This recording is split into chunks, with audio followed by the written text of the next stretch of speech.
goodness. Welcome back. What a dramatic week it was in the top model world. But thank God we were rooting for you, Liz. We were rooting for her a little bit. Well, we'll get there. We'll get there. There's so much tea to spill this week.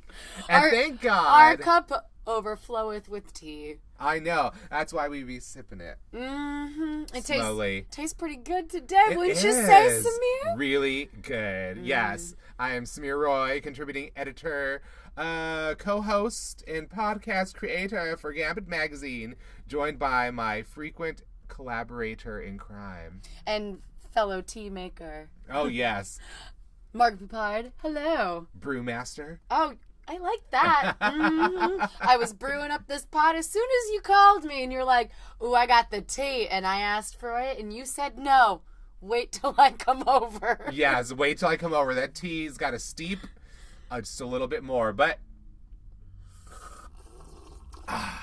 it was very refreshing and very illuminating. It opened my mind. Mm-hmm. I would even say maybe a little lubricating. Yes, and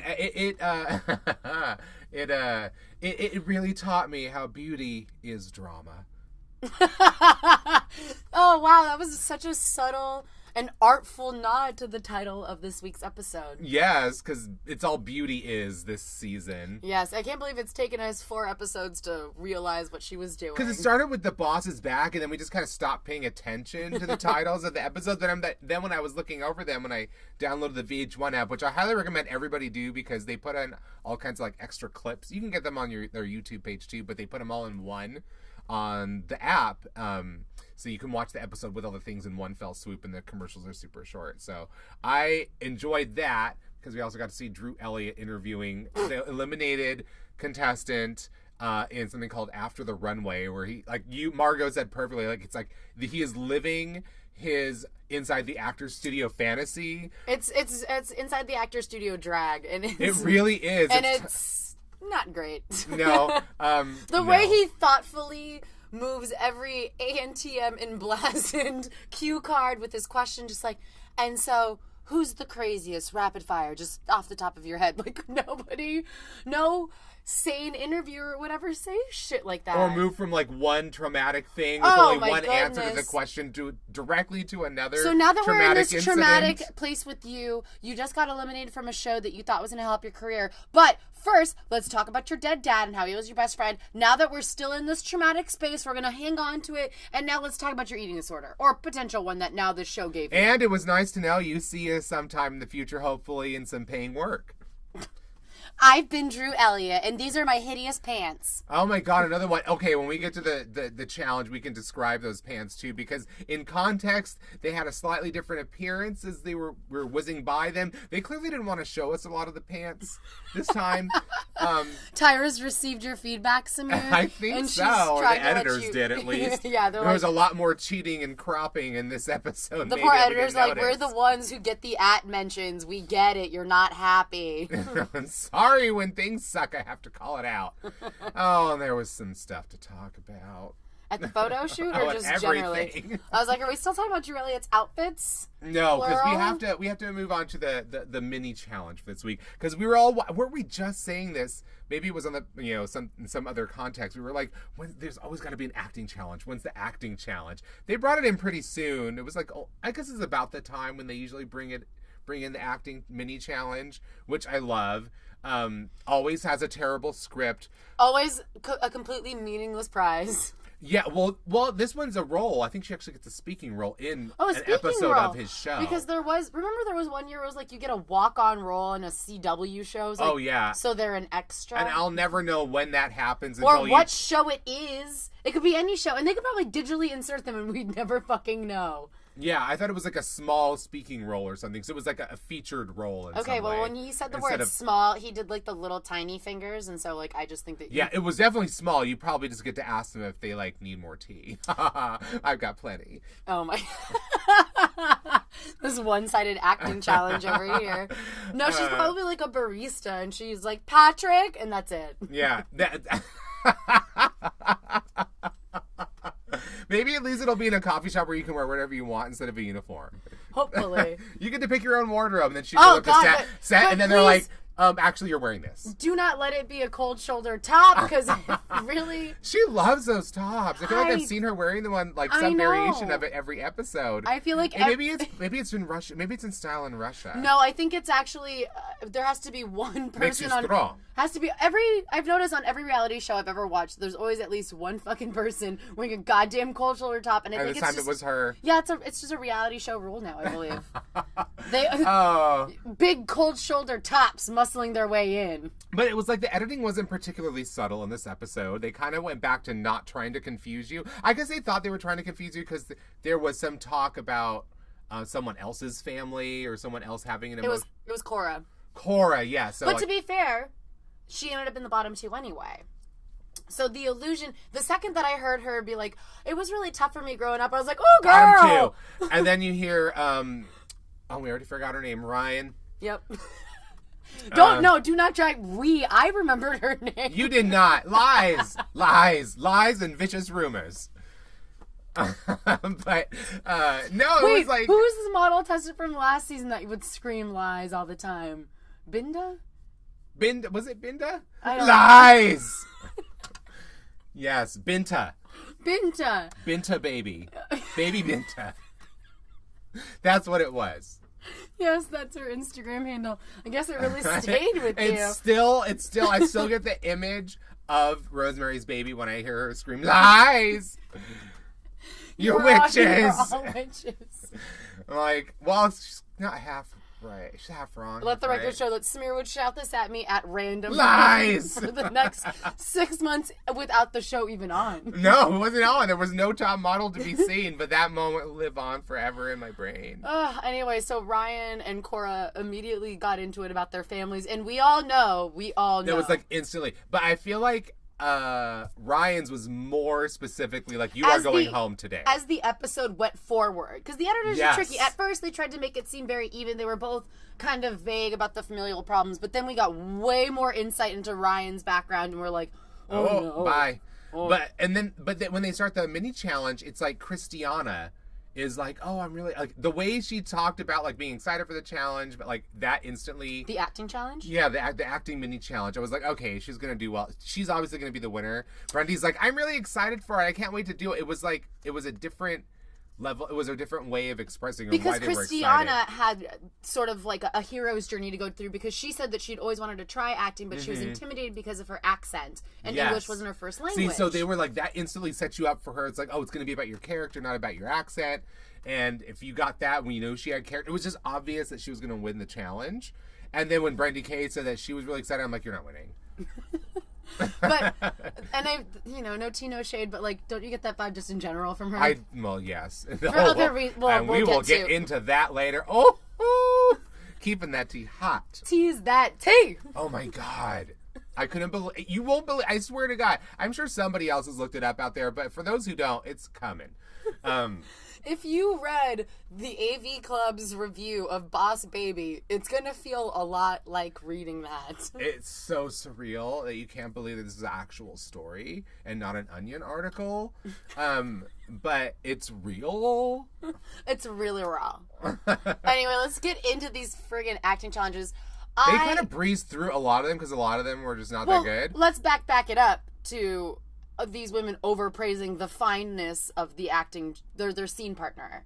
Oh yeah, because the guy, I don't remember what show he was on, but it was like, they were like, I guess, when you're starved, you would have thought that Michael B. Jordan walked up in there. When you're starved for vitamin D, that big a pill walking in the room is going to be mighty delectable to anyone who needs it. So they probably really needed that dose of vitamin D that day. What do you mean? They get to look at Drew Elliott every week. That's more vitamin E than vitamin D. Sorry about it. Don't be sorry. So the acting challenge was a terrible date night script. Yeah, it was but the twist was that they were divorced a year ago, but now they're dating again. So it's like, Samir, it's the new normal. Oh my God, did you just spill water on my $30 weave? It was a Brazilian blowout, whatever. Oh yeah, it was like $30 weave. That is a really cheap weave. Don't ever put that weave in your head. Yeah, that weave. Ever. That weave is gonna give you psoriasis. Oh. Anyway, Shanice. I know.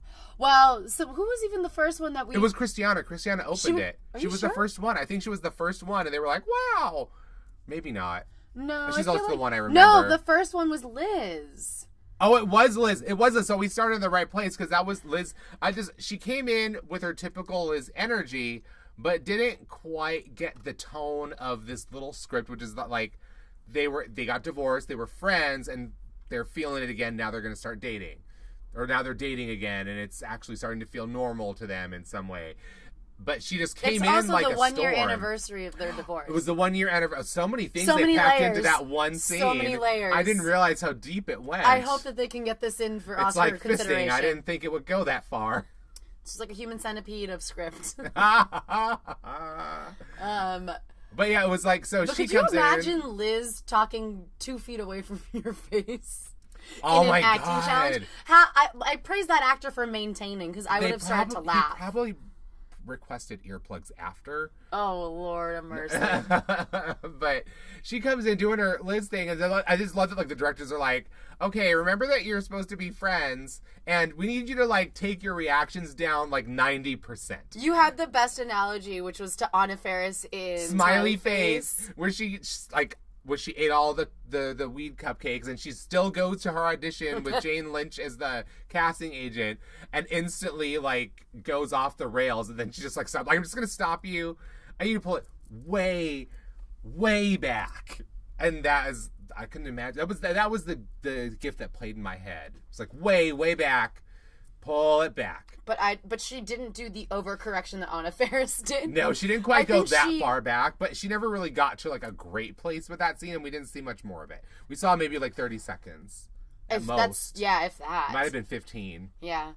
I think the only people I think mainly Christiana was the only one we really saw a good chunk of, which is probably why you her and that Shanice, who were the top two. Right. Everyone else, but they did make a little mention specifically about the fact that Cora was terrible. It's just they showed a lot of her flummoxed by the fact, and then the way she said the lines when she remembered it, it's like, oh yeah, there's a line, and this is it. Like, I'm like, okay, but you're a character. This isn't just like a test where you have to remember, like, this isn't a game of memory where you're like, yes, it's under there. Like, no. You're playing a scene. But that was exactly her read of every single line. Every line was like that we saw, and I'm like, I almost expected her to be like... She gave them so much gold before she hit her stride if she ever got there. I almost expected her to turn to the actor and be like, and then you say... Yeah. Poor Cora. She really struggled this episode. She did. She still looked, at every single point, though, looked completely like a bookable, bankable model. Like That's why I really resent Law Roach saying, like, oh, Kyla? Kyla looks... Well, I think he means in terms of, No, I just don't know how to pronounce her fucking name. It's Kyla. Well, it's just because she's tall. She's the tallest one. She's tall and she's thin, and she has a very pretty face that looks like it will take makeup really well. Any makeup line could use her. She'll look good in whatever clothes you put her in. Like, she's like, oh, perfect. It's like, just give me a tiny bit of personality and you're fine.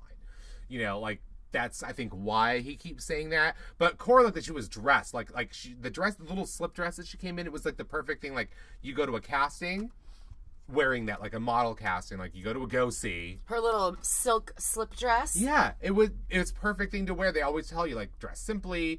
You just want to, showcase like what you're going to be offering as a model. You don't want a lot of things to get in the way of that, but you don't want it, you don't want it to be just all black all the time. Well, I guess she started to feel a little insecure because she was like, I don't know if I'm gonna make it to go-sees. I'm just gonna wear it now. Yeah, so she had like this.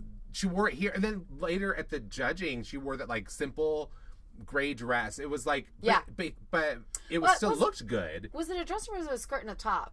Maybe it was a two-piece. It might have been a two-piece. But either way, it was really well-tailored. It wasn't overly fussy. It was like she looked like a working model, like at every single point. So it was like, we know she can't be going home now, not next to whoever it was, Ryan, that was in the bottom with her. But in the acting challenge, everyone else kind of sucked. Shanice came in and kind of like did some ad-libbing. Improv. Yeah.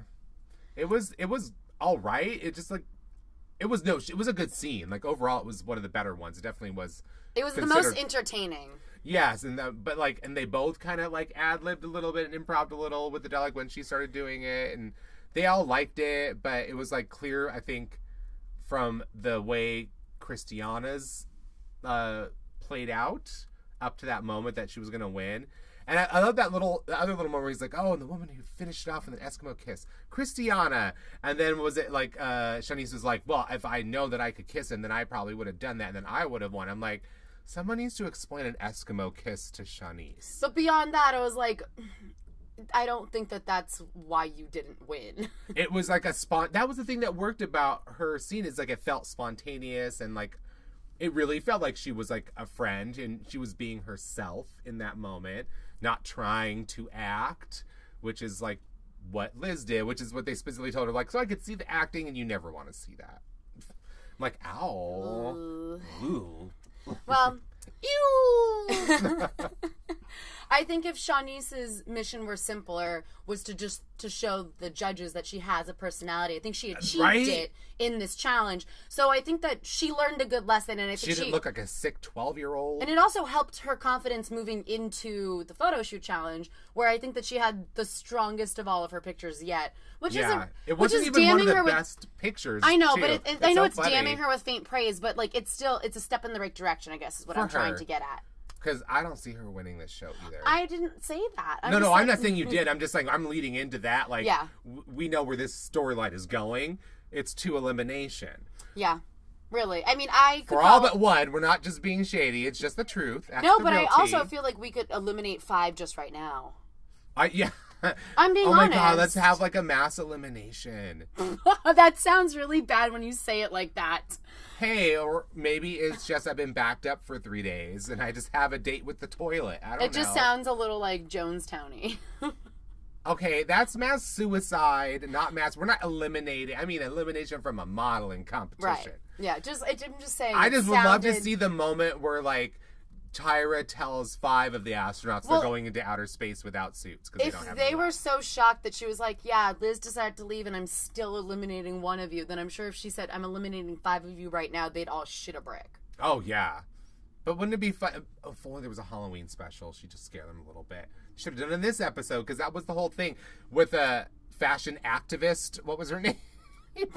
Fatty Arbuckle. What was her name? B. Auckland.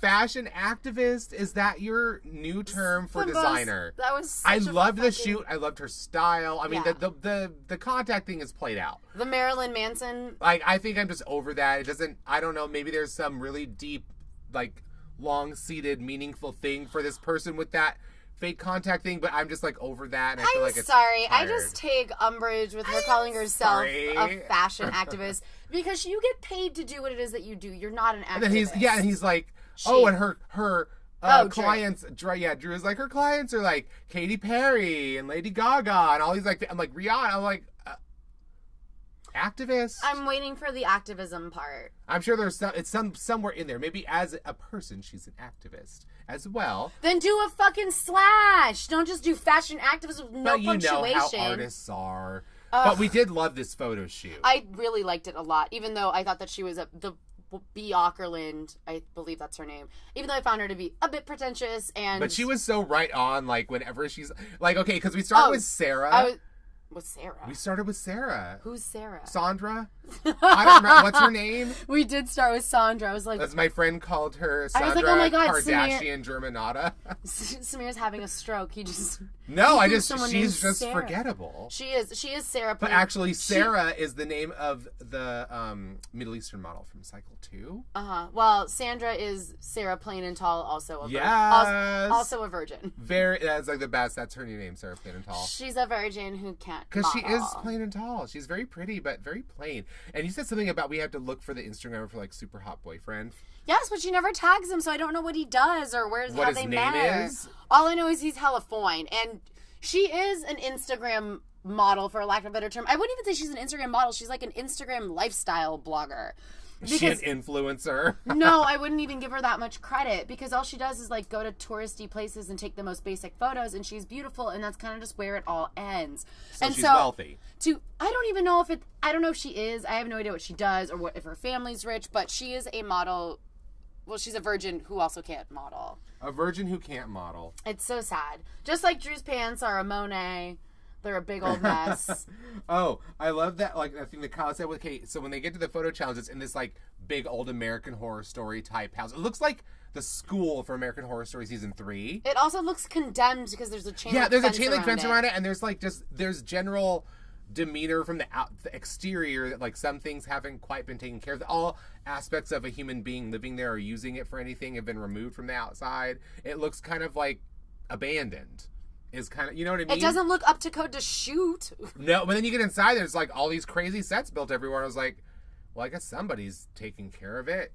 Or they just rented it for the day. I don't know. Whatever it is, they walk up to it and they're like, I don't know what's going on in this house. Kyla's words were... I couldn't really tell you how permits work for abandoned houses. I'm sorry. I don't know, but she says this is definitely an exorcism.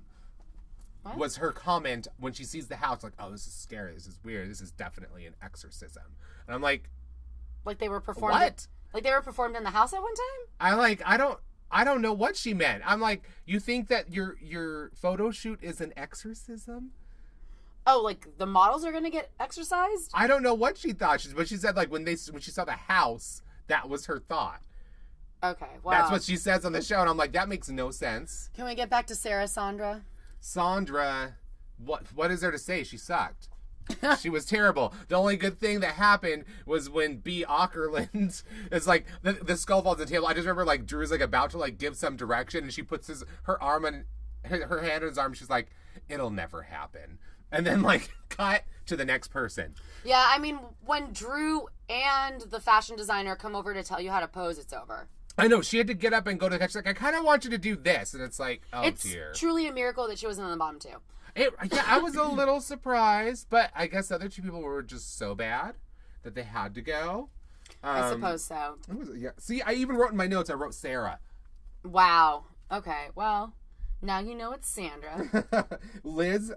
Oh, goodness. Well, Liz... Do you want to get into it now? Well, there is some because the night before there was already some drama in the house because it was... We see it on the clock. It's like, what, 12:52 a.m. or whatever. Well, we got to also back it up.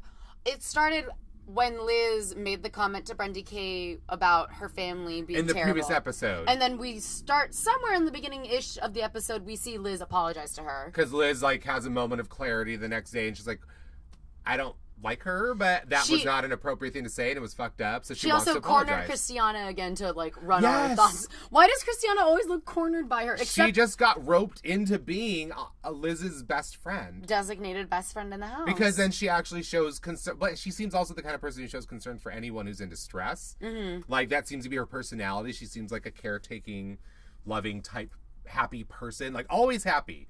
Throughout this entire episode, well, she nailed every single thing this whole episode, so why wouldn't she be? But she's always in like a happy mood and smiley and bubbly. But yeah, so maybe that's why Liz gravitated towards it. Like, that's the energy I need, and to suck that out of you. Just like Drew was saying about Shanice, like, why are you acting pitiful? La Roach said that. La Roach? Yeah. Who said that? Yeah. Did I say Drew? Yeah, don't give him that credit. No, he didn't. Yeah, he wasn't. But I think you're right. Liz globs onto people that are stable to help her even and out. She says that fucked up thing to Brendy K, where she's like, your whole family had to fucking yell at you to get you to listen or I think something. The weirdest part of this episode was Christina being the voice of reason. Where she's like, well... To Liz, telling her, like, well, imagine, put yourself in someone else's shoes. And, it was like, oh... It was good advice, although incredibly basic, and a conclusion that Liz should have come to her own. Yeah. But, well, she seems like she kind of did after that. It seems like she really needs to workshop things and like really like talk it through. How to communicate with it. Well, when you're in, like she said, so far everybody's who's left is like, I can't stand this house. I can't stand living in this house with these people. Like, it's been like the theme of everybody who's gone home. It's really like, feels I really like was not prepared for It's too much. It's too much. You have to work with them and then you have to live with them. Like, that's a lot. It should be like on RuPaul's Drag Race where they all have their own hotel room. So it's like, if they want to hang out, come to my hotel room. Right. And if you want to just be by yourself and recharge, because some people are introverts and they don't really want to be out there all the time, and like also you can stay in your hotel room. Straight up just want to sleep, and so people aren't yelling at each other. Like so they really should do that. I think it's like I think it's time to end the models all sharing a house. It would even be worth it to cut down the amount of model tests that they start with. Or at least maybe have them each sharing apartments or something. Like, okay, here's an apartment for 4 people. This is what it would be like if you were a model. Because that's kind of, I think, what they're going for is like Tyra's like, this is what's going to be like in the modeling industry. We're preparing you for the modeling industry. And so this is really, the like... Yeah, you're right. It's only like 4 to 5 people max. Yeah, I was like, if you broke it up into groups like that, that's different. Then at least you can be like, okay, let's switch around. Like, these people aren't getting along. You know, let's move these people over here. You're right. They just need more space so that they can, like, separate people that just don't like each other. Not everybody's going to get along. So they don't have to be affected. Like, if you're in a hotel, you can call the manager and say, hey, you know, the people in the next room are being really loud. Can you please ask them to keep it down? Like, then you have someone to go through. Yeah. Like, she could have... It should have been possible. Instead of the way that it actually escalated in real life, or on the show. Yeah, because she did what anybody who has annoying roommates would do. It's like, you come downstairs like, yo, I'm trying to go to sleep. Which, you know, and your roommates would be like... Oh, sorry. In most cases, if you had decent roommates, they would be like, oh, I'm sorry. They'll keep it down. Like, oh, you have to work. They realize that there's a real thing. And it's like, well, they all had to work tomorrow. So I know, but let's leave that part unexamined because we don't need to unpack that. It was just like, so she comes, you know, after the apology to Brendy K earlier in the day where Brendy K's like, I don't ever want to talk to you. I want us to keep our distance. Like, I apologize. She didn't even really accept her apology. No, she was just being... Like, you know, like the way Liz said, she's like, she's really, you know, like stubborn, you know, she takes a lot of pride in being a bitch, which is true. You can accept the apology and still not like her. And not like her and be like, yeah, let's keep our distance. We don't need to hang out with each other. It also doesn't even need to be that. It's like, let's let it go and let's just avoid each other and then be done with it. Why do we need to, like, drag this out and, like, make Liz feel just as bad as she made you feel isn't accomplishing anything. Like, what is that? Yeah, what does that accomplish? All you really do is actually make all your housemates uncomfortable. Yeah. Because then they feel obligated to, like, pick a side or, like, they can't really talk to one without, like, having to avoid the other. And because we've already had the vibe that Liz is slightly emotionally unstable from the way they've edited the show. They picked all her outbursts. But, like, in that moment, she was very calm. Collected and normal. She just needs to she needs to workshop stuff. She sounds like she maybe took a nap. Maybe she's sleep deprived, but also requires a lot of talking things through. Yes. Which is fine. There's nothing wrong with that, but also really just obnoxious personality. Yeah. Even if it is winsome in other ways. I've never had anybody tell me I have an overwhelming personality. That was a really good Liz. Thank you. Very good. I've honestly been working on it. I was going to say, have you been practicing your Liz impressions? I'm impressed. Sean and I have been practicing our Liz impressions. I can't get over the word warfare. I just can't. And it's like, and so sad because in context, it's a really kind of sad moment. Like, you could see in those interviews, like, all through the episode, it was just building in intensity. Her and Ryan both had really emotional experiences in this episode. Like, she was, like, slowly going through, and, like, when she did her photo shoot, she was like, she was like, yeah, Liz, she's like, I'm kind of gonna do this like I'm a trapped ghost. And I'm, like, gonna feel like whatever is, like, she's like, the things that are going on in the house, I'm gonna just use that in the shoot. See, even, like, her thought process on giving herself a backstory, first of all, is acting. Is the acting that they really want. Good. But also is hilarious. And the most Liz thing I've ever fucking heard. I want her to stay around the whole, as long as possible because of those things. I loved it, but, like, yeah, so she had all that happen. Anime ballerina backstory. So she's not a good actress, but she's good at giving herself motivation in her own creative direction. Because the over-the-topness, like, it's kind of a little better for a modeling shoot because it needs to show. And in acting, and you can pull that back visually. You need to be able to modulate it better, and Liz is just like, I'm a tap! Yeah, it's like, this tap only goes to 11. You know, like, there's nothing you can do about that, but if there's no voice in it, then you good. If you put the tap on mute.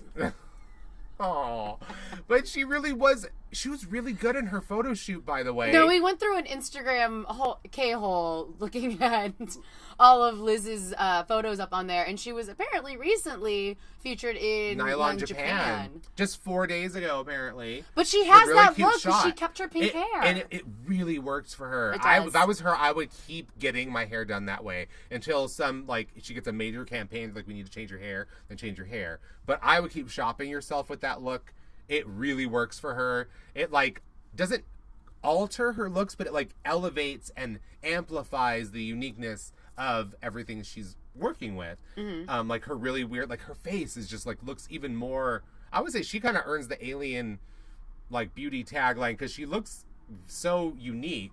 Like she gives me a little bit of shades of Allison. She doesn't have the big eyes. She has unique eyes too. There's just something about her face, which sounds shady, but it's but in supposed a good to be way, a compliment. In a good way, in a very good way. You know, some people just have it, and she kind of just has it. Like she's honestly had some of the more interesting photos so far. You need to have a little bit of that kind of attitude to like bring the creativity, because that's kind of what they criticized Cora for, was that you're not bringing any creativity to this. Well, you've got the goods visually, but you need to actually be creative. Well, Tyra, first of all, gave her a grammar lesson, so now we know what her real problem is. She's a noun, not a verb. But I also think that everything that the judges have seen and everything we've seen for Photoshoot so far, Cora has a really hard time coming out of her shell, even from just like the simplicity of the acting challenge, where she studied or memorized her lines like you would study for a test that you just need to regurgitate facts for. Yeah, the way she was saying her lines, we were joking about that earlier, was like, it's like she blurts them out like, I just remembered the answer, like to a test question, instead of like, oh yeah, you're playing a character. Remember, this is the person. So on the one hand, I'm really bummed to see Liz leave, because she was not only the comic relief, but she took the most interesting photos. And yeah, I'm she really busted sad. that shell and sprinkled it like glitter all over herself. I'm really sad that we don't even get to see the photo that they picked. It was like, even the B. Aukerland had like no negatives to say. She's like, I even liked the goofy pictures, like everything she was doing. She broke a prop and it looked photogenic. It was the way she reacted crazy. to it was, like that was a great picture by itself. I'm like, you could put like any product in that picture and probably sell something. Do we want to talk about her early self-elimination here, since we're talking about her? I figure it's probably a good time, since we're talking about it right now. Then we can get to the other people and how they did in the challenge. But it was very, very interesting. It was very abrupt. The way that it was edited, we both agreed that we felt like we were missing something. Yeah, because after the challenge, it's like she has can you guys, like, look, people are trying to sleep upstairs, just shut the fuck up. Little angry, not over the top, and then they're like, why, that's so rude, you're so disrespectful. And I'm like, okay, you guys just shut up. But that was all it was. Yeah, but even that altercation was very, very short. It was very short, so it was probably edited down from what it was. It might have been longer. But even still, it didn't then it was feel like it went from there to her packing a bag, like, and she's like, I'm going to a hotel. It felt like that jump was very sudden. And the fact that one-on-one, she's like losing it. Like, but the fact that the producers okayed her to leave was a tip-off that something more was going on. Yeah, because I'd never heard that they let a contestant leave the house to go stay in a hotel overnight. I'd never seen that happen. And then come back to the competition? And then come back the next day. I don't think so. And the person that they talked to about it the next morning is Brendy. Like, oh, so apparently she had a bad night, and we haven't seen her anywhere. And what does that mean? She had a bad night. How do you know? It sounds like she like threw up last night or something. You know, it was like they edited it to make everybody look. All the people that were against Liz in that moment, they kind of made them look a little bad the way they edited. I mean, granted, they didn't look great anyways. Their behavior was shit. They were acting like stupid children, but nonetheless, they made it seem like they're laughing at Liz as she's walking out the door, distressed and sobbing because she's like had an emotional breakdown over what's going on with the way people are treating her in the house. It's like, it just seemed like that was a little touch just too far, I think, for the editors, because I don't know, maybe I couldn't see her walking out in the frame. I thought it felt was like really a shot weird. From somewhere else that they threw in there at that moment. Like, that seemed like what they did after she went back upstairs, and maybe here, not when she was walking out the house. You mean because it seemed like the people didn't know that she had left. Like, Brendy Case, like, apparently she stayed in a hotel. You think that the laughing started when she went up the stairs? Because I would agree with you there. Because the way that that's what it was. It was so choppily edited together. It was really weird. And then it goes straight from there to the next day. She meets with Tyra, who's like in her robe, apparently coming from the makeup chair, to talk to. But it was the strangest, who's completely made up already, waiting for in this room. One-on-one in this really, in like a room that it looks like if you stole something from a CVS, they would hold you until your parents came to get you. The decision was already made, and now they were just having like their piss-off conversation. Yep, it felt really final, and it felt like but it was really weird. Like, they just had a conversation. She's like, yeah, so I'm gonna go. Bye. Like, but we missed a whole. I felt like you missed a whole part of a conversation that you didn't know happened at some point. Like, and it kind of validated a lot of things that, like, Liz may seem crazy, or she probably is. We don't know her in real life. She gets emotionally dysregulated. And she's like, she says this, she's like, I need my sleep, otherwise I'll get it. You know, she says that I need my sleep or this is going to happen, and I won't be, you know, that, like, I think we probably been seeing Liz on no sleep the whole time. It was like 12:30 and everybody has to get up at 5. I can't imagine why you're awake right now or how. Yeah, it's like... Also, how does this, like, competition not make you just clinically exhausted? So, yeah, exactly. So I feel like they let her go to a hotel. She slept peacefully a whole night. She looked very rested and alert. She looked rested, alert, completely in control of, like, everything about herself, even though her she thoughts, her still emotions. cried. But it was like, it wasn't crazy outbursts of yelling and stuff. She was like, she was very eloquent and No, it wasn't succinct. accusing people of being sociopaths because they wouldn't let her cut in front of them for the shower. Yeah, it was like... Which also felt like an argument that we missed a whole chunk of. It was like... Because we didn't see her walk in and say, can I cut you? We just heard, like, the retrospective. Shawnee's, like, saying, like, now! And then she's like, why you want to get in front? It's like, so you want to get in the shower earlier, get up earlier. And it's like, who's going to argue with that? Fucking cameraman, you completely dropped the ball here. You didn't capture, like, the only fight. Whatever. It doesn't matter. We didn't hear... all day, all episode, we felt like we were playing catch-up, just some argument that we didn't know about, and then all of a sudden Liz is gone. Yeah, and then she's like, oh, I'm leaving by. I'm like, wait a minute, that didn't sound like we were in a, like... It felt like we were coming in, like Tyra was going to talk to you and try to be like, what's going on? Let's address this. I don't want you to leave. There was no trying to convince her to stay. I think that really in the modern climate, in the culture, they don't want to be seen encouraging people to stay in a situation that is unhealthy for them, whether it be because of abuse from another person or abuse emotionally or just that it's emotionally not good for you to be in this situation, in this atmosphere. That's true, but I feel like ANTM and even Drag Race recently has tried to convince a contestant to stay, and there was no convincing at all. There was not even like a, are you sure? It was like a, okay, bye. Yeah, there was no attempt at coercion. Not even just for on looks, camera. But not even like for looks' sakes. Not even like throwing it out there. Just a do you boo bye. So do you want to spill your piping hot tea? This was in freaking sane. Because Samir came with receipts. You saved an Instagram live. Okay, so if you tune in to Instagram, ANTM, basically I have it set for them to alert me when they... Well, basically, I think when anybody I follow has a live video, it tells me, like, oh, this person's gone live. If you're in the app, unless you get the push notifications. Maybe, I think I get push notifications for ANTM, just in case some stupid shit like this goes down. Earlier tonight, it was just, like, her talking with a bunch of teenagers. That was very confusing, and I wanted out immediately. But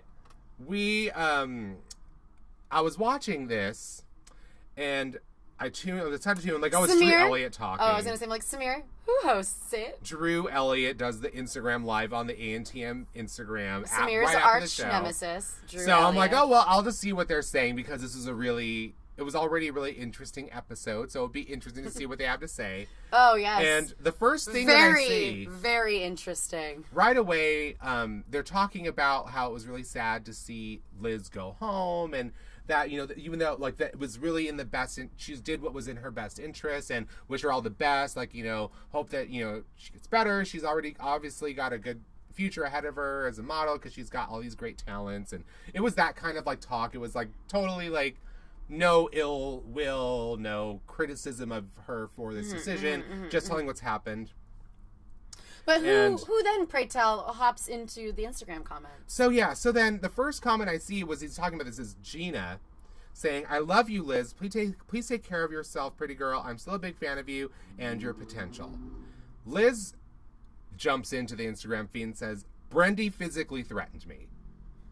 No, Gina Turner. Hold on. No build up, no nothing. Nothing. Just that. That was the comment I saw her post. I hadn't seen her post anything else until that comment. Brendy physically threatened me. Gina says, we know the truth, babes. Don't worry. Anyone who loves you has your back entirely. Basically, seems to validate it.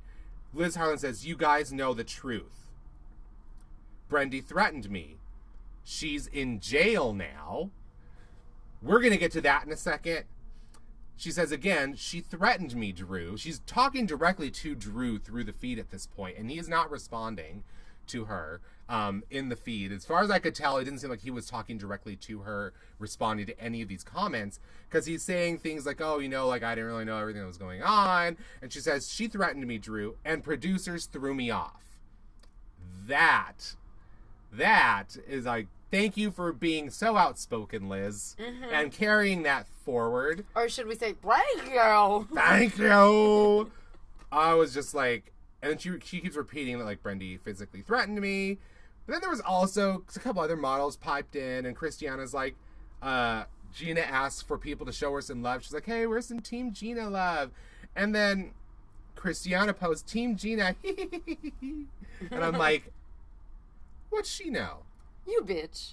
She knows something. You bitch. This is funny for one reason, another reason only. Either because Christiana wins or Gina wins.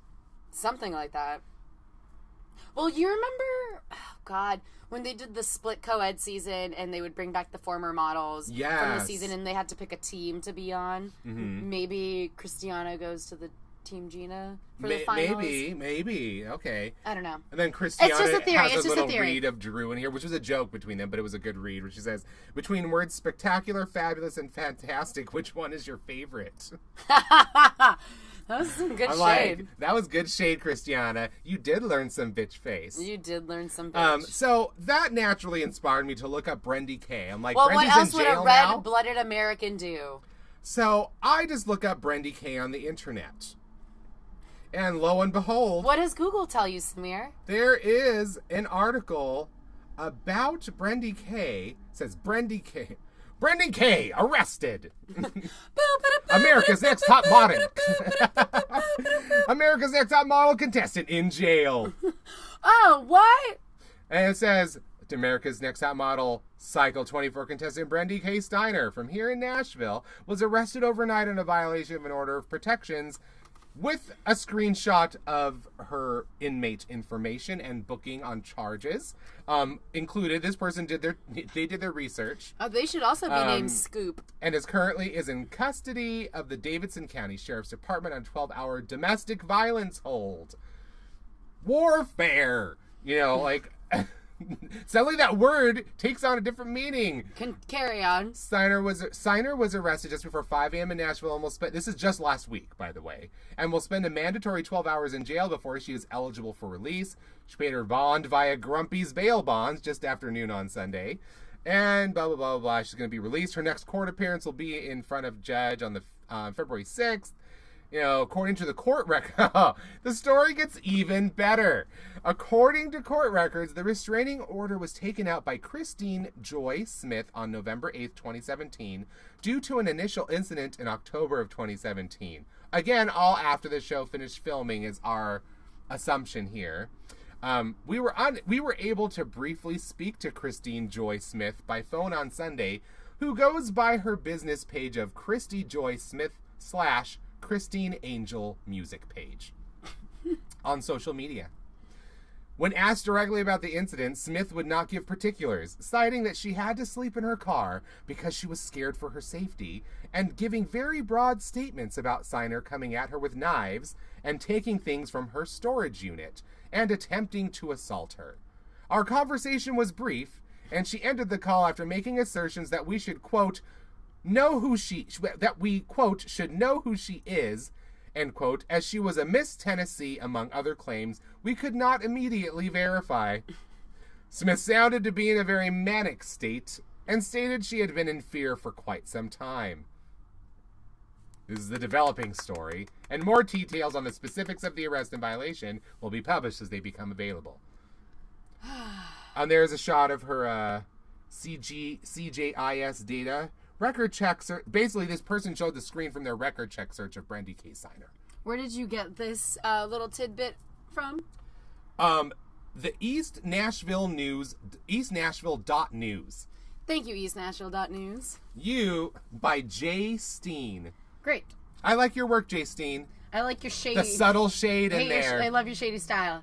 I like you following up with the defendant. I'm going to follow you on Twitter. Those were all really great poll quotes. She did this, she or he, it just says Jay. We don't know. I assumed she. They did a great job. They did an amazing job. Thank you, Jay Steen. Wonderful reportage. But it really brought a lot of other things into Knives, this episode. Storage space, and Miss Tennessee. Miss Tennessee. Oh, and Christine Angel music page. All one word, I assume. Christine, by the way, is spelled Krystine. You have to leave now because you offended me in my home. I didn't do it. It was this girl. In my Caucasian home. How dare you? It was Christy Joy Smith. Oh my God. Everybody knows she's Christine Angel music page. We have no idea what her real name is. All I know is that they couldn't even verify that she was a Miss Tennessee. But what if she was and they couldn't verify? I'm like, how do you verify that? Do you just go to Wikipedia? But what if she set the Wikipedia page? She just went in and edited her page to say that. I'm like, oh, I guess it's true. All right, before we spiral any further, let's get back on track. But it was such a crazy story. So I'm like, we were like, maybe that's why that had that sort of unfinished feel. Why I felt like there was some big chunk missing from the story, like how the jump went from I just can't stand these girls to I have to leave the house. Like it was because she didn't seem anywhere near that agitated when she said shut the fuck up. It was like simply like I'm sleepy and tired. I dragged myself out of bed to tell you shut the fuck up and I'm going back to bed. That was what that moment felt like. And it like, you know, like her went from 0 to 160 like in 2 seconds and she was leaving. And I'm like, what? What happened? I feel like it's a very plausible theory to say that that's if all of Brandy that went down. Did but then I just assault her, that it happened somewhere between her telling them to shut the fuck up and it looked like she was walking out and then her leaving. Feels like that would be the only moment that we could talk about because the only other thing I could think of. Well, what about when they were all shouting in the living room and like a bunch of them stood up? Yeah, when she said the thing about her parents, and I was like, is that what she's talking about? No. But that was before any of this, so it couldn't be. When Liz came down and everybody, then they started to like all yell at each other. Because Shanice stayed seated the whole time, but I saw some other people get up, and I wasn't sure if they scattered or what. And so maybe, but the thing that I am questioning the most is why the fuck didn't we see it? Is there like a legal implication? Like what if? Is there like pending charges? I don't know. But it seems like how would they know that if all these things happened now? I don't know. You know, it's like these things that happened, but I guess they had time to edit the show because before the show came out, those incidents that happened probably made way to Tyra's ears or producer's ears. Because they probably heard about it. They probably follow them for the rest of the time until the show airs, just to see what they're doing on social media, just see what's going on in their lives, because they're like, it's their investment. This is the show, you know, anything that affects the show, I feel like they're going to be following in some way. I agree. So I feel like maybe they knew that this shit came about, and they're like, okay. They wanted to keep it quiet. So they had, but that doesn't explain. The only thing that doesn't explain is how there was like that how the conversation between Tyra and Liz went. Yeah. Because that seems like there was another conversation that we didn't see before what we saw on camera. Yeah, because it was so bizarre. So we're gonna see how this plays out. It makes you wish they had a reunion show on Top Model. I just hope that Liz makes some sort of statement or someone addresses it. But it was on her Instagram. Yeah, but it was very vague. Well, I think for, again, legal reasons, she's not saying anything specific. Can any lawyers chime in about legal implications of somebody getting possibly physically assaulted? I mean, I just don't understand. They show it on Real Housewives all the time. It was like, why somebody shoving another person. So I don't know what I can't tell what is going on. See, her statement was, where is it? Her statement was it was with the like picture. Just floof. It was the picture from Nylon. It was like it was sort of like I've come to terms kind of statement. I wasn't mad at it. Right, it's what you expect someone to say when they've come to terms with something. And it's just too vague, and I don't like it. But I think she has to. I know, she can't name names. Just tell us what happened. Well, she said it in the live stream. I just don't know why you can't elaborate. That goes away. I know, but did until I took screenshots of it. Thank you. Nothing is forever gone away on the internet. Trust me. But if it actually happened, that's a different story. But I don't. Yeah, it was like it's a loving reminder: never give up on your dreams, even if the way you think you will achieve them does not go according to plan. Accept that it is okay to walk away from situations that are harmful to you. Sentence that I hope everybody takes to heart. It is always okay to walk away from situations that are harmful to you in some way. Don't ever think you have to stay.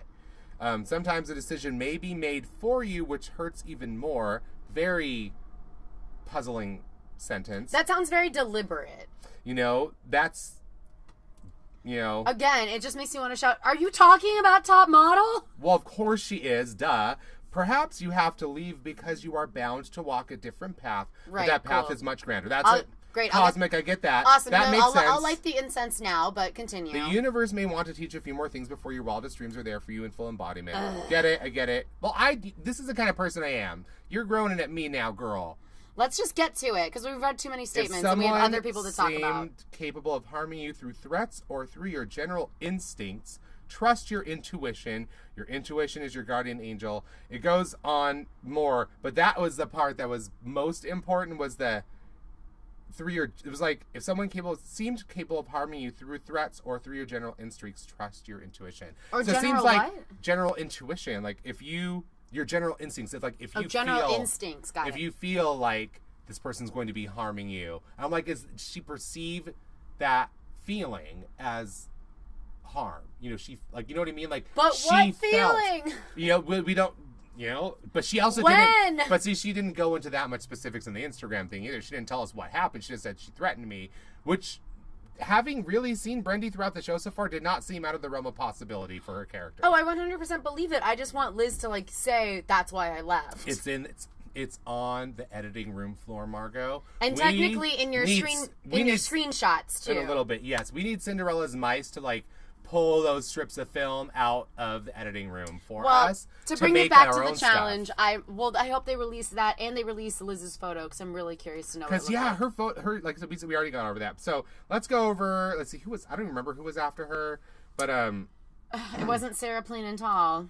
No, Cora's outfit was kind of about the bottoms. It was just not very. The performance, obviously, in the photo shoot was terrible. It was just dead. The outfit was like a cross between, like, Chinese New Year dragon and that horsey-tailed ponytail. She looked like a gothic horse. It was really not. She could not model through it. Again, she was not doing the action. She was just. She was not doing the verb. She was the noun, not the verb. But she even looked super lost. Because when she said, when they walked in, she's like, I don't understand what the concept is, and I don't know what's being asked of me. She was like, I have to play a role, but I don't know what that means. And I'm like, it's scary fears. Be scared and fears. Well, I don't understand. Just look scared. The name. You don't have to do anything special. Remember that part where they told you keep harping on how they told you look perfect and why you feel so confident before? Well, that means that all you have to do is, like, they tell you look scared. That's all. That's it. Just look scared. You're wearing the outfit. You got the outfit on. That's great. Just look scared. She really was like a statue made of stone. She just stood there. It was nothing. It was a nothing. It Immovable. was a big nothing. It was strange.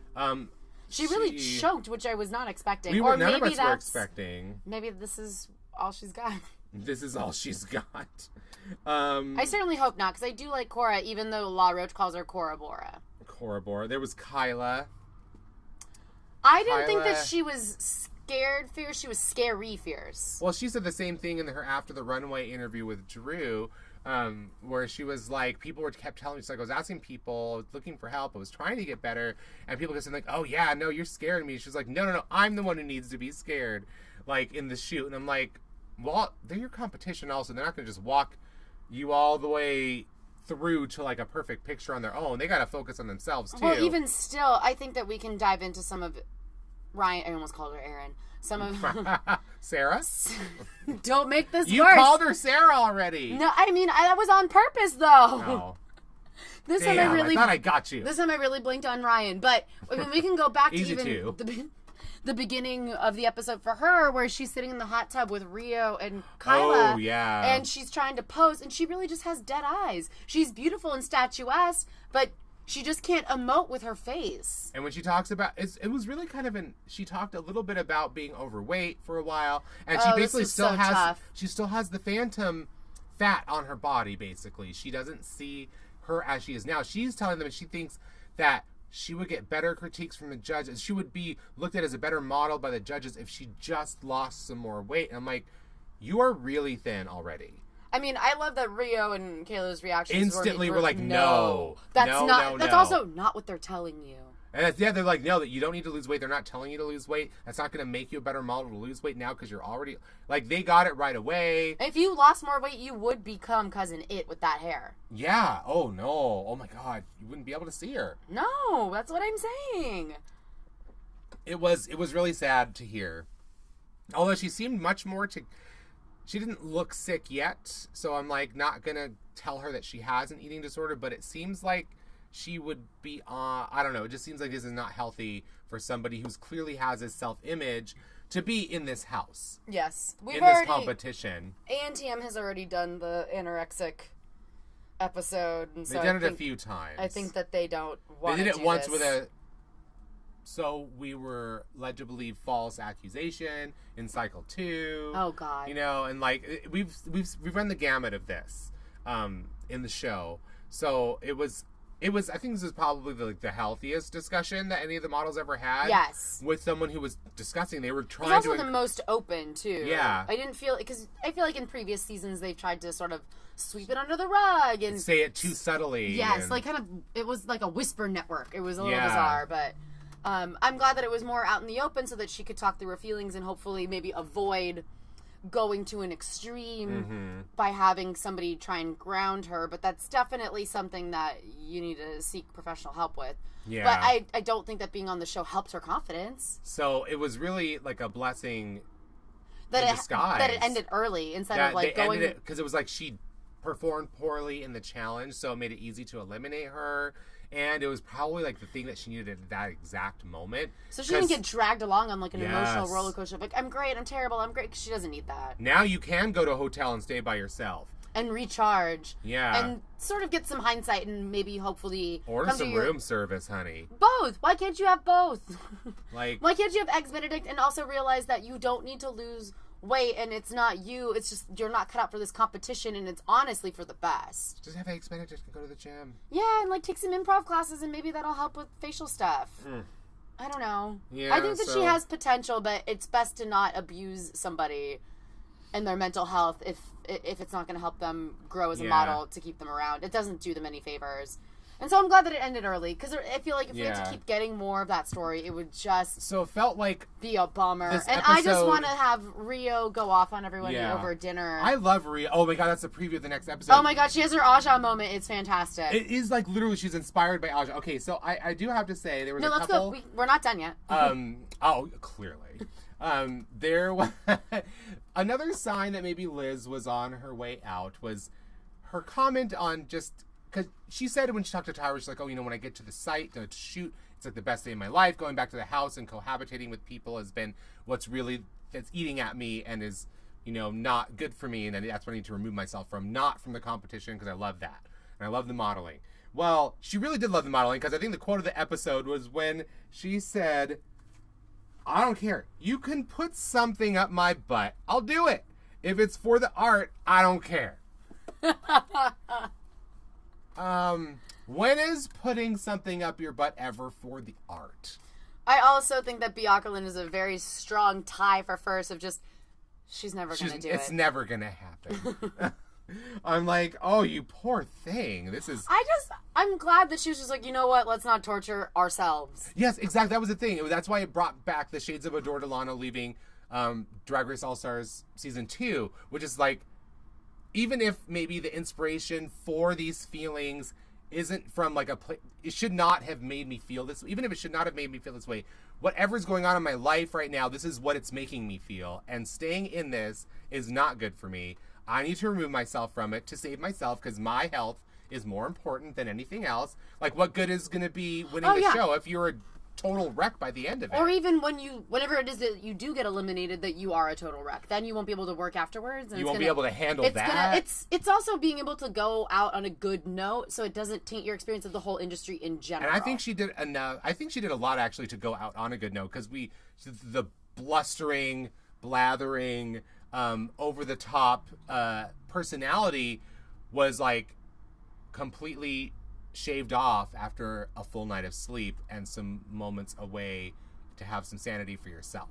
So it was like, okay, I'm not gonna, I don't see anything wrong with what she said or did in that regard. I think that was the best thing for her, and kudos to her for recognizing it when she did and doing something about it before it got any worse. Yeah. Because it could have gotten a lot worse, I think, if she'd stayed another night. Well, you and I have dissected the topic of reality TV for a long time, especially in a competition way. And we both agree that obviously being on a reality show is only going to exacerbate whatever problems you're already dealing with, and that reality TV isn't designed to bring out the best in you. It's not. And so... Just ask Laura G. Thor. She becomes completely unglued the second she steps out in front of the camera. She went, the second she went back into the drag race sphere, Bob the drag queen was all she could talk about again. Right away, and Bob's not even there. It's like getting into a time machine for some people. But anyway. So, we talked about Cora's terrible shoot. Christina surprised all of us, actually. We actually really liked it. She had the most difficult thing to work with that, sort of, saw contraption around her neck as a collar. It was, what I was getting vibes of. And the hair worked the way they did it. She just, here's, I think, also why it worked. When you were listening to the direction...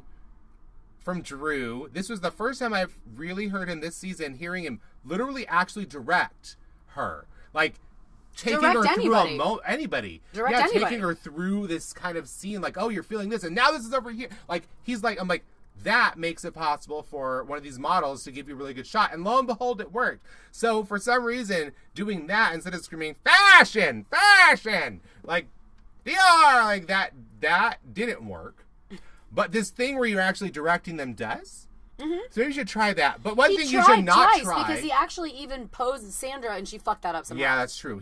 Maybe he got a note. Maybe he took the note from someone. Not I'm not saying us, I'm saying someone. Probably Tyra. Probably Tyra was like, you gotta do better. He seemed to actually be directing for the first time, I think, ever in this challenge. But he was also with somebody, I think, that if he hadn't done that, I have a feeling B. Aukerlund would have been not been down. She would have just been glaring at him and then I'm leaving. I think she would have had to remove herself to save her sanity if he directed like that in her presence. Well, Drew Elliott, gold star for actually doing your job. And pewter star for those pants, which... No star for those pants. Well, pewter's worthless. I know, but he doesn't even deserve something worthless. It was we thought they were flowers, but in the context of the shoot, because it was all macabre and gothic, I'm like, maybe it's kind of Hellraiser inspired, and those are supposed to be peeled back pieces of flesh patterns. But I think, obviously that would be giving him any credit that he doesn't have. Any sort of credit that he doesn't deserve. So yeah, those can be gone forever, hopefully. But he is just going in with the terrible pants this season. Oh my God, he's got to burn many stupid. I know it's a stupid thing to criticize, but they're awful. Pants to burn. He has to burn all of those pants that he's worn so far this season. And I would. They're all hideous. Okay. I'm sending a box of matches for Christmas this year. And I'll send the lighter fluid. Okay. Erin, I think she needs a bell. Oh, girl. Because I forgot she was even there. I think Erin's the new Ryan now. And, oh my God, her look in panel, which was very 30 Never. I thought that her jumpsuit was really cute. You liked it? No, the jumpsuit was cute. It was the hair in addition to the jumpsuit. I mean, the, hair out to the side. She was totally rocking the 30 Never. It was the most youthful I've ever seen her. But at this point, it's 40 Never, even though she still looks very young and beautiful. But her modeling is still from at least 15 years ago. Well, apparently the judges were gagging over it, and I completely didn't understand. Because I don't know why. I think it was just because she showed off a different pose. But even without that, I just thought that it wasn't the strongest this photo. Shows flexibility. That was the most positive comment we actually heard. Right, but how the fuck can you even see anything? That photo was so damn dark. Yeah, it's true. I did see her leg up on the I saw it too, but it was only because her green ass hair was right next to the boot, so you're like, oh, is that a foot? I couldn't see anything. I didn't care for it. And you're right. She gets the bell passed down to her, and we'll see how long, because that is the toll of death. Yeah, we saw 5 seconds of Gina, but it was a really good shot. She really did look like American Horror Story. Basically, it was she's amazing. She looked like she actually stepped out of the show, because that's what they said You're was the amazing. inspiration. You're a model. Your smile is beautiful. Love it. But Gina's not in any danger for a while, clearly, from what we saw here. I think we also know that she might be skyrocketing towards the top, even though I thought she was a little bit robbed again this week, but that's fine. Yeah, they didn't give her much attention. It was kind of all about Christiana, whose photo was amazing, and her mini challenge was amazing, so she clearly, won the whole week. She was #1 photo, won the they're like, you could win this competition. Don't build up her false hope. But maybe she could be the first plus-size girl who's actually good who wins. And she's not even plus-size. She just has thighs. Like everybody does. Well, that's enough to call you plus size in the modeling world. In the modeling world, yes. They haven't made any drama about not finding outfits in her size or anything like they used to with the plus size girl. Like they always had to they would that shame drama. them for They being would, like, plus size? They would make, because there would be drama, like they'd get to the set, like, I remember it was Takara. Takara, I think, was the first plus size girl that was ever on Top Model. So every time she went to photo shoots, a lot of times they'd be like, I don't have anything in your size, so we just have to make something up. And like one time it was like, supposed to be like a ghost. One of them was a ghost, and one of them was like another person who was seeing the ghost. But it's like themselves. I remember that shoot. And so they didn't have another outfit for her to wear, so they gave her an orange prison jumpsuit outfit, like she's a garage attendant, telling her, here, you're handing the keys to the ghost. I'm like, did you expect a good photo out of that? Because I'd be fucking pissed. And she looked depressed in every shot. Like, I can't believe this is happening. And and even the costumer, like the makeup wardrobe people were like, because she, like, they poked her with a pin because they're trying to, like, pull fabric and pin something on her that doesn't fit. And then they stab her with it, and she screams when they pin her. She's like, God, you're so overreact. They were just like, they hated her for complaining about it. She's like, you're just going to have to live with it. You're a plus-size girl. We don't have plus-size clothes and modeling shoots. It was like, so this is probably what it would be really like if she just walked onto a set expecting to shoot in the fashion industry then. I'm still laughing at parking attendant ghosts. Oh my God, it was just so bad. It was so bad.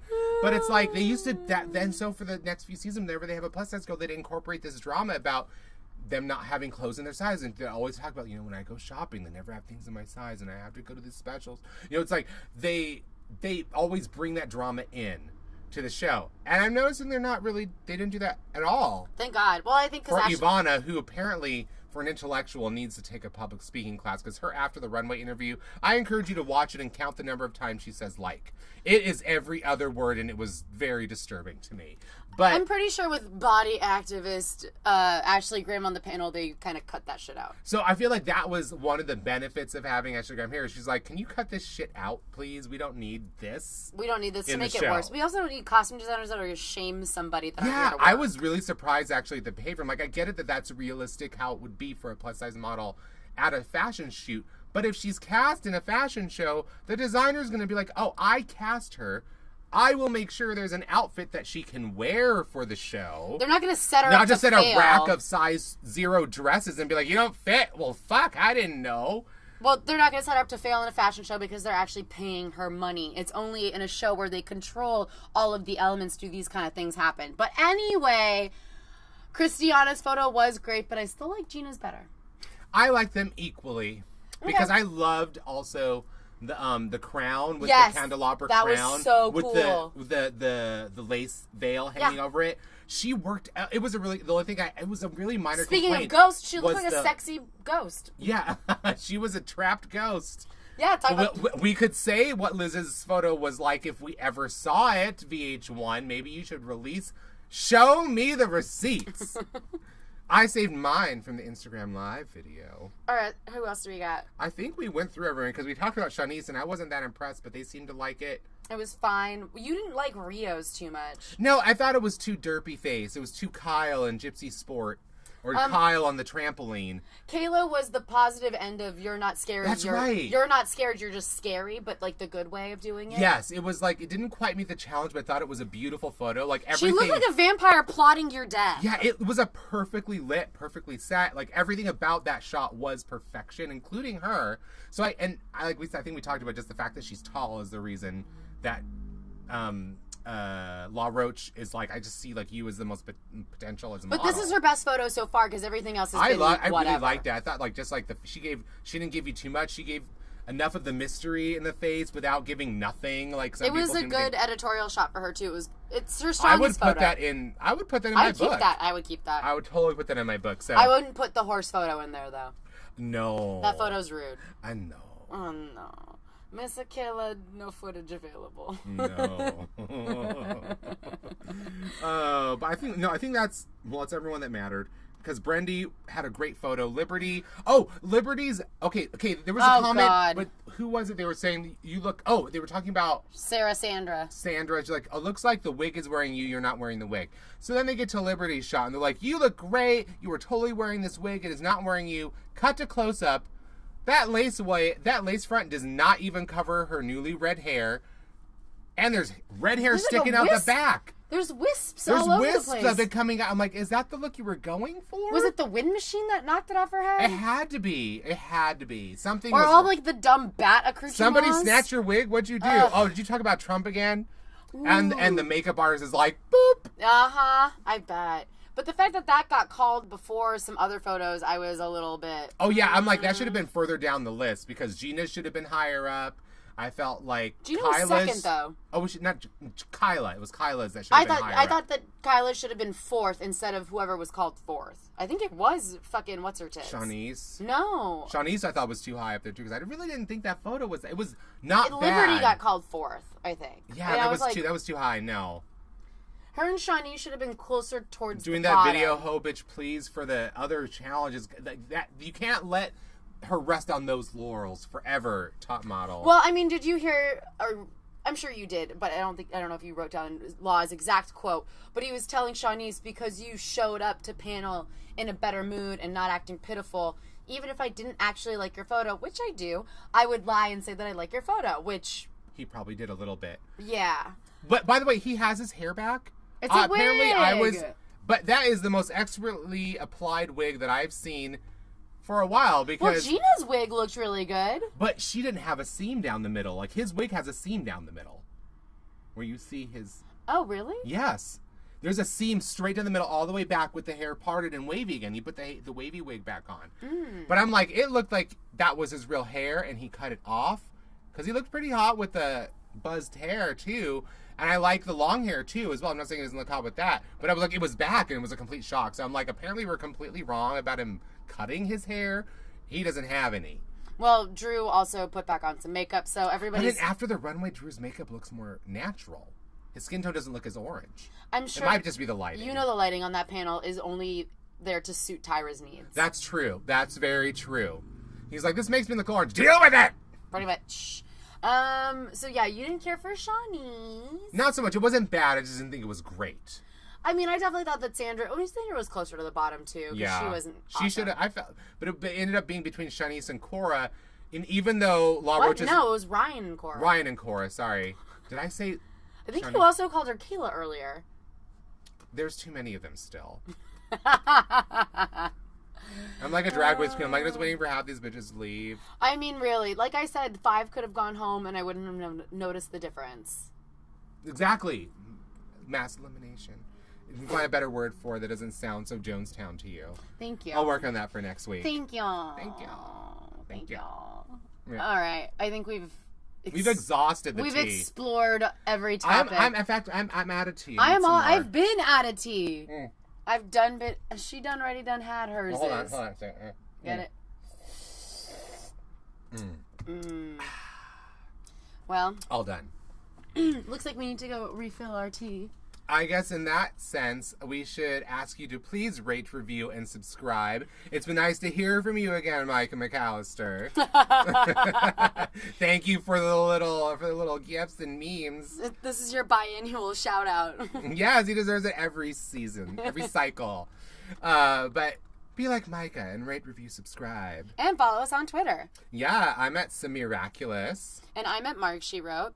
You can read all of our Gambit written reviews on the website at gambitmag.com, and you can also follow all things Gambit Digital at Gambit Digital on Twitter and on YouTube. Woohoo! Yeah! With that, we'll be back soon with our coverage of Drag Race and, of course, more top model craziness to be covered next week.